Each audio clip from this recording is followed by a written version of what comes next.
made me to believe that there existed a dog named Zephyr. Otherwise, I could tell you I believe that somebody's dog is missing. But unless I have one particular dog in mind, I can't come up with a name. And the only way you can come up with a name for something is because it had to exist. Otherwise, it would not have a name. Now, you could give name to a hypothesis. And if you're giving a name to a hypothesis, you will not put it on the missing person list. You will put it under the experimental list. All right? Now, that's the difference. Once someone tells you they have a theory of a missing city called Atlantis, it's because they know of a city named Atlantis that lived. They didn't say just a missing city, because you can't think there's a missing city unless you know of a missing city. And if you know of a missing city, chances are there's going to be a name. So the information that gave them the inclination to start searching for a missing city of Atlantis is the information that they attained when they raided the many learning centers of us melanated people all over Africa, as well as in Asia, as well as everywhere on the planet here in Americas, that they went and found us thriving as light entities encapsulated in these personifications, having experiences down here on planet Earth.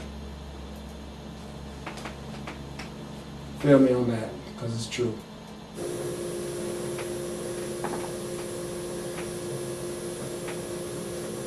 History would have to be rewritten.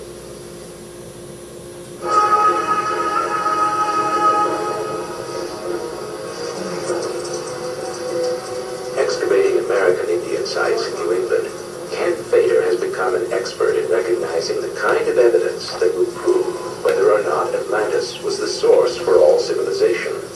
Now let me tell you why you can't listen to them. He just said, excavating American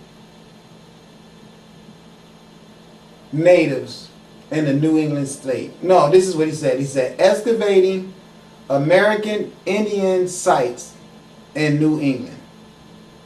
First of all, this ain't America. Just because you came here, stole the land, and gave it that name doesn't make it synonymous with the name. It's just what you call it while you're here. Once you leave, somebody will give it a different name. Okay, the second thing is Indians. The people that was here were not Indians, because you came here and lied and said you were lost and you thought you was in India and you accidentally discovered this land. But the true reason why you called them Indians is because you found their faces to be the same hue as the hued faces of the people in India. That's the reason why you used the names Indians to be synonymous with the people you frequented all the time in India. So you called them India because the other people that was on the ship, they all had been to India too. So when they got here and saw the same faces of the people here, they quite naturally started calling them Indians too. But here's the deal. They said that they are searching American Indians in the New England area. This ain't New England either. So see, the America, the Indian, and the New England are all out of pocket, which makes the variables in this experiment all changing too much. Not steady enough. Okay, not controlled. So your whole experiment will be a flop from there. Which means that, to put it basically, we cannot rely on these people's sciences because they are all conditional under their launchings. Which means that he's launching it off stolen land that he changed from the original name to America. He's launching it off for the people that was here that were not Indians, but he's calling them Indians. And then he's launching it off of new geographical areas that they had sectioned off and dichotomized. In this area they called New England, which is wrong also. So the whole beginning of this research and this hypothesis is all starting off contaminated. So the results of it shouldn't even be accepted. That's the reason we cannot let them educate us, because everything they give us will be under their conditional findings in terms that will perpetuate the required outcome from the findings that they specify. In other words, they don't do anything but give you whitewashed bullshit. All this rock, as long as you cut it along the straight line, it will break along that straight line as you're pouring. What I want to do is I want to see how many of He can spot the telltale signs of a long, uninterrupted development of a native culture over thousands of years, or the clues to a sudden arrival of strangers from afar, like the Atlanteans. thing that archaeologists know is that people, wherever they go, they leave behind a mess. In this area, for example, there's a long, long sequence of... Okay, he just said that one thing archaeologists know is that people, wherever they go, they leave alone. I'm just going to take this back so we can hear him say it. All right, let's go with this. Now, listen really carefully. Or the clues to a sudden arrival of strangers from afar, like the Atlanteans.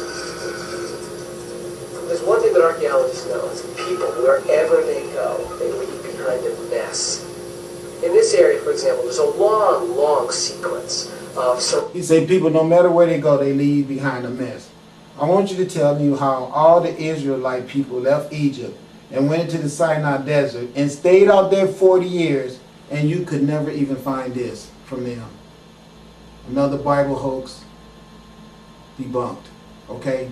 The Bible is full of shit, according to his own words. See, if you listen to them when they don't know what they're talking about, and they don't know they're getting ready to give you some information to screw their ass up with, that's when you could get out on them.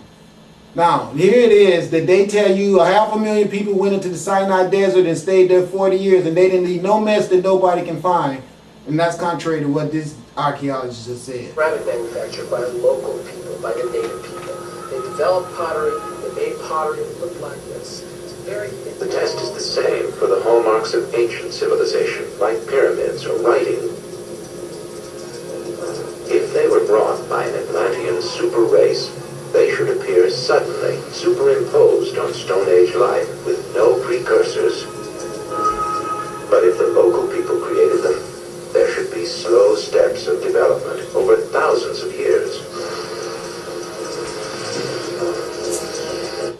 This is what I believe, and this is what I think. I believe that since the sun is making itself green, you should get your green light. And also, the other thing that I believe is that the city of Atlantis that they talk about with all this conglomerate of brilliance and everything is all of the nationalism of all of the melanated people throughout the whole spectrum of the globe. That's what I think. And there's been civilizations that always got put underwater ever since the Earth's been here. So it is what it is.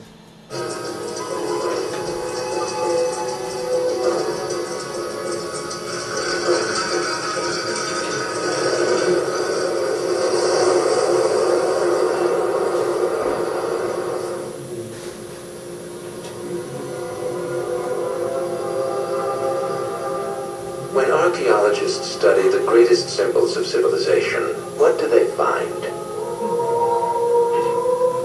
The pyramids of Egypt were laid in the same way to build the same style of walls with doorways in the same positions.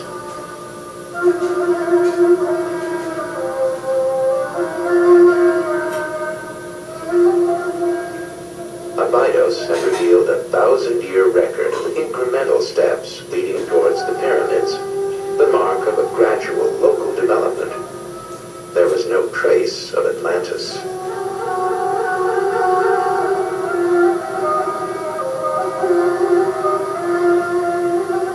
But these revelations don't explain the mystery at the heart of the Atlantean argument. The strange coincidence that pyramids were also built on the other side of the Atlantic. Central America is teeming with pyramids, those of the Toltec, the Aztec, Teotihuacan, and most renowned of all, the Maya. Who built all of these pyramids? See, that's exactly what I mean by them. They want you to believe that these pyramids were not built by the same synonymous group of people. You see, all these different pyramids had to be a different sector of people. See? Because niggers is not that organized as to where they could have all stayed in this one spot and built these things this long and changed their diagrams, because that would show that they were evolving and getting better at something. And niggers are monkeys, and they can't do that. So we got to fool them into believing that there is no system of growth amongst these people and that they were not aware of doing stuff like this, because we're the Spanish conquistadors that came down here and murdered them around all these structures. And if we make it obvious that they stayed here forever and kept improving themselves, then someone will figure out that something drastic had to happen to make them all meet their demise. And Asar might put it together that our white asses came down into this area on our ships, and we went up in there and killed them all and enslaved them all and made them good Mexicans and Catholics and Christians, and some of them we brought up to North America and we made them be our slaves, and we told them we brought them from Africa, but as you can see they were already here because they were building Saddam's African-like temples. So yeah, this is why we give you bullshit, so you won't find out about our bullshit. And were they connected to the ones in Egypt? You know they were.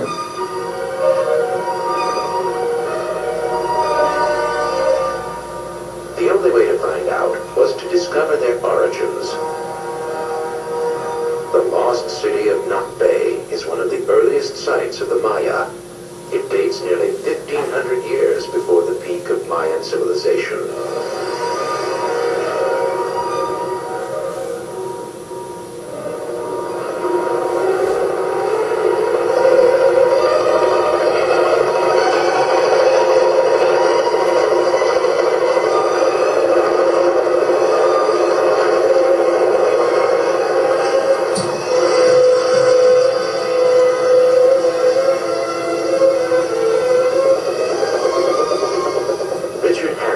Blazed a trail to Nakbe through the jungle. In 12 years of exploring and excavating, Hansen has left no stone unturned. He has traced Nakbe back to an original primitive settlement of wooden houses, but around 800 BC, life began slowly to develop.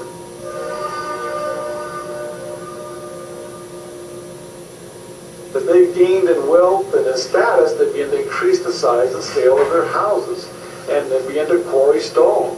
Rather crudely and in a primitive fashion, they began to extract stones of a fairly modest size, stones of this shape, and stack them in small constructions. They get larger and larger and larger until between 600 and 400 BC, they are extracting stones of extraordinary size and dimension. These stones were up to 1 meter long and half a meter high and half a meter thick. What Hansen has uncovered is a native tradition that grew from small stones to complex constructions over a period of 6 centuries. Some of these ruined pyramids are among the first monuments of the Maya. We've got monumental architecture up to 72 meters in height. We have elaborate platforms, causeways, terraces.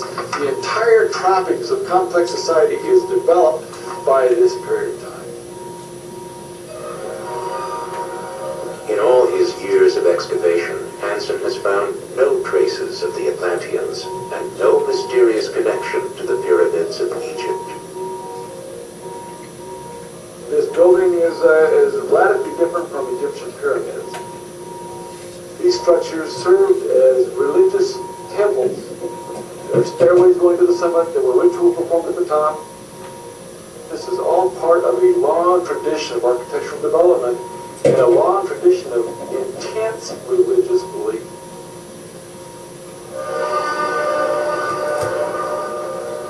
It took centuries more for the Maya to perfect their technique. But the Maya are only part of the Mesoamerican story. Standing alone in the Oaxaca Valley in southern Mexico is a place even more revealing than Nakbe, Monte Alban. The first archaeologists who came here couldn't tell who built it. When the site was carbon dated, the result was shocking. The early versions of these pyramids are among the oldest in the Americas, perhaps as old as the first Maya monuments of this scale. The study of how most Caucasians are thinking demonstrates to one that they are forever superimposing their